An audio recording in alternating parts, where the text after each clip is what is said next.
There are millions of recovering addicts in the United States. We even had a president who was in recovery from addiction. People in recovery can change the world and make it a better place, if only given a chance. Hello, my name is Jackie Washbush, and I am a recovering addict learning how to change the world.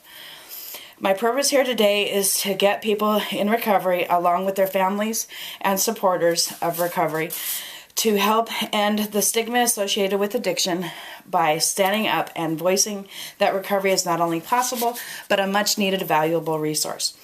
My first experience with the stigma of others on my recovery was when I tried to get a volunteer position. I was turned down due to my criminal record. Having a criminal record made it impossible to volunteer or even get a job in most situations, even though I was 4 years clean and a junior at a Christian college. The story of the stigma for addiction is paradoxical. On one hand, we ask the public to make a moral commitment to help those that have fallen to the disease of addiction based on genetic and environmental factors.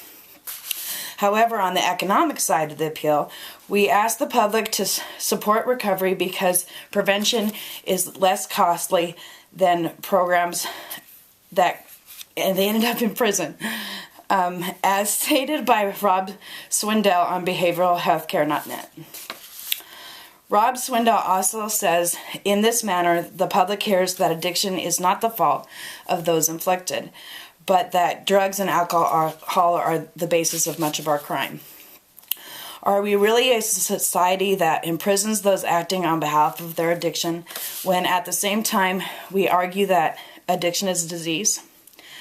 This disconnect suggests that the attempt to change public opinion is a see what sticks approach. The difference between recovery and active addiction can help to resolve some of those issues. As stated by Wikipedia, addiction can be viewed as a continued involvement with a substance or activity despite the negative consequences. Some psychology professionals and many lay people now mean addiction to include abnormal psychological dependency on any substance or activity that affects the emotional or physical state of the user.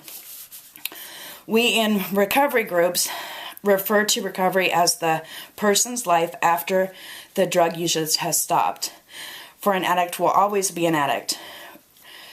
When there is quality of life, not just abstinence, we call that recovery. There are some new systems in recovery education that are gaining momentum.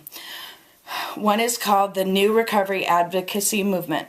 This movement is a call for recovering addicts to step forward as living proof of the transformative power of recovery. William White, Michael Boyle, and David Loveland of Recovery Advocates Association state that this movement is focused on overcoming the stigma of addiction that follows people throughout their lifetime. This is something that society can do to help end the stigma of addiction. One way is to give an addict in recovery the opportunity to volunteer in the community. Allowing someone in recovery to give back helps change how people view addicts as well as addicts view themselves. The stigma associated with addiction is a devastating roadblock that hinders the recovery process, but it can be overcome with diligence and effort. Change is possible. We need to end the stigma associated with recovery in order to help people live more productive and socially conscious lives. By getting people in recovery, along with their families and supporters, to step up and voice that recovery is not only possible, but a much valuable, needed resource. Thank you for your time and interest. Have a good evening.